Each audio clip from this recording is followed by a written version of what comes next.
Shalom, selamat pagi jemaat dikasih Tuhan. Kita berjumpa lagi dalam renungan pagi. Marilah kita akan bersama-sama kembali merenungkan firman Tuhan. Dan sebelumnya kita berdoa terlebih dahulu. Bapa di surga, terima kasih pagi ini kembali kami datang ke hadirat-Mu Tuhan. Menaikkan segala puji dan hormat dan syukur kami. Dan pagi ini juga kami merindukan firman-Mu. Mari berfirmanlah dan urapi kami ya Tuhan. Sehingga kami bisa menangkap pesan firman-Mu dan juga melakukannya dalam hidup kami. Terima kasih di dalam nama Tuhan Yesus. Kami bersyukur dan berdoa. Amin. Mari jemaat dikasih Tuhan, kita akan buka Alkitab kita. Saya ambilkan firman Tuhan dari Amsal 13 ayat 13. Saya bacakan. Siapa meremehkan firman, ia akan menanggung akibatnya. Tetapi siapa taat kepada perintah akan menerima balasan. Jemaat yang dikasih Tuhan. Jadi kita jangan pernah memandang rendah atau meremehkan firman Tuhan. Yang namanya firman Tuhan adalah satu hal yang wajib ya, untuk kita taati, untuk kita lakukan. Sebab kalau kita meremehkan, dikatakan firman-Nya akan menanggung akibatnya. Ya, kita akan melihat satu contoh orang yang tidak mentaati perintah. Atau dikatakan tidak taat kepada perintah. Ya, kita lihat dalam Yunus 1 ayat 1 sampai yang keempat. Saya bacakan. Datanglah firman Tuhan kepada Yunus bin Amittai. Demikian. Bangunlah, pergilah ke Niniwe, kota yang besar itu. Berserulah terhadap mereka karena kejahatannya telah sampai kepadaku. Tetapi Yunus bersiap untuk melarikan diri ke Tarsis, jauh dari hadapan Tuhan. Ia pergi ke Yafo dan mendapat di sana sebuah kapal yang akan berangkat ke Tarsis. Ia membayar biaya perjalanannya, lalu naik kapal itu untuk berlayar bersama-sama dengan mereka ke Tarsis, jauh dari hadapan Tuhan. Tetapi Tuhan menurunkan angin ribut ke laut, lalu terjadilah badai besar, sehingga kapal itu hampir-hampir terpukul hancur. Ini akibat ketidaktaatan seorang Yunus. Ya, ini bicara tentang panggilan sesungguhnya. Ada dua panggilan ya, panggilan umum dan panggilan khusus. Ada perintah umum dan khusus. Kalau yang umum tuh misal contoh, ya marilah kepadaku yang letih, lesu dan berbeban berat, aku akan beri kelegaan kepadamu. Ini berlaku semua orang. Kalau engkau mau datang, ya ada namanya free will, kehendak bebas. Tapi kalau engkau mau mengikuti panggilan itu, engkau akan menerima kelegaan. Tapi kalau enggak mau, ya sudah, tanggung sendiri gitu kan.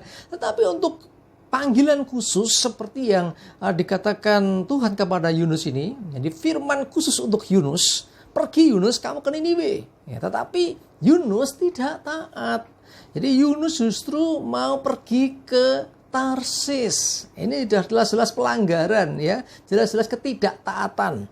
Nah, lalu kemudian singkat cerita Tuhan atas perkenanan Tuhan adalah angin ribut, ya, ada badai di kapal itu sehingga akhirnya kapal itu hampir tenggelam.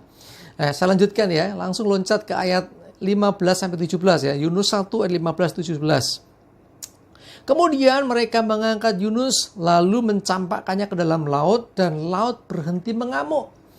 Orang-orang itu menjadi sangat takut kepada Tuhan lalu mempersembahkan korban sembelihan bagi Tuhan serta mengikrarkan nazar.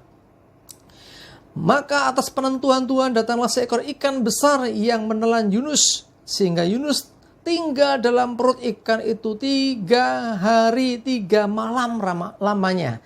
Wow.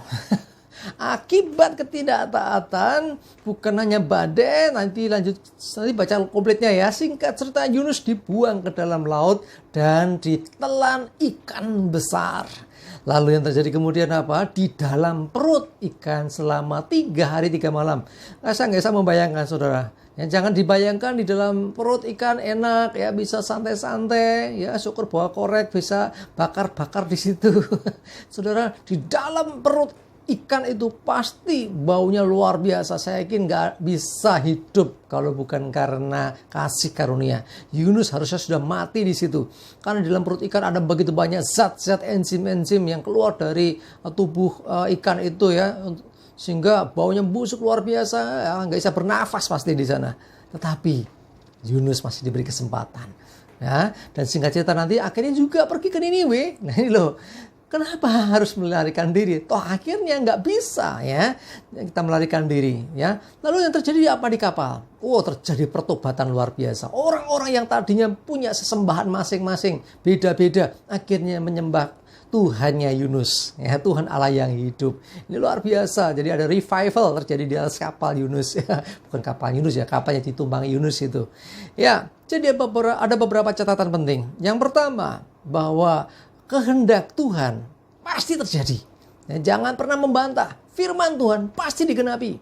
Perintah Tuhan pasti harus tergenapi. Ya, ini contohnya Yunus tadi ya. Terus yang kedua, kita tidak bisa lari dari panggilan. Ya, mau bersembunyi dimanapun, lari kemanapun, tidak bisa. Tetap akan ditangkap Tuhan juga. Ya, yang berikutnya, di balik kegagalan dan kesalahan kita, Tuhan tetap bisa buat perkara besar seperti yang terjadi di atas kapal yang ditumpangi Yunus itu. Ada KKR, ada revival, ada kebangunan rohani, ada satu pertobatan yang luar biasa. Mereka akhirnya menyembah Tuhan. Jemaat dikasih Tuhan, pelajaran berharga buat kita, jangan pernah remehkan firman. Kita menanggung akibatnya. Tapi kalau kita mentaati perintah, ya, perintah firman Tuhan, maka kita akan diberkati. Nah, jadi Bapak Ibu Saudara, hari ini kalau mau menerima panggilan khusus, ya, saya bilang tadi ada 2 panggilan, yang umum dan khusus. Ada perintah umum dan khusus. Kalau umum semua orang, ya. Tapi yang khusus ini tidak bisa ditawar. Kalau engkau mencoba lari dari panggilan khusus, dari perintah khusus ini, tetap seperti Yunus. Kemanapun juga engkau tetap akan ketangkep juga. Ayo, jangan melarikan diri. Akibatnya nggak enak. Toh kita tetap sampai juga, ya, seperti Yunus itu ya, kepada tujuan Tuhan. Tujuan Tuhan kan supaya Yunus ini memperingatkan bangsa di kota Niniwe itu supaya bertobat. Tetapi dia mencoba lari, tetap akhirnya sampai ke Niniwe juga. Ayo, jangan lari dari Tuhan, percayalah bahwa ketika engkau taat, Tuhan menyertai. Tuhan memberkati kita. Amin, kita berdoa. Terima kasih untuk firman-Mu pagi ini Tuhan. Kami mau belajar Tuhan untuk tidak melarikan diri dari panggilan-Mu, untuk meresponi panggilan-Mu dan mentaati perintah-Mu. Karena kami percaya Engkau juga akan menolong dan menyertai kami. Terima kasih ya Tuhan, kami serahkan hidup kami hari ini. Pimpin dan sertai kami. Jauhkan celaka mara bahaya, jauhkan virus corona, dan berkat pemeliharaan penyertaan-Mu atas hidup kami semua. Terima kasih, dalam nama Tuhan Yesus kami berdoa. Amin. Mari jemaat dikasih Tuhan, maju terus, taat terus kepada firman-Nya, semangat, dan Tuhan Yesus memberkati kita semua. Amin.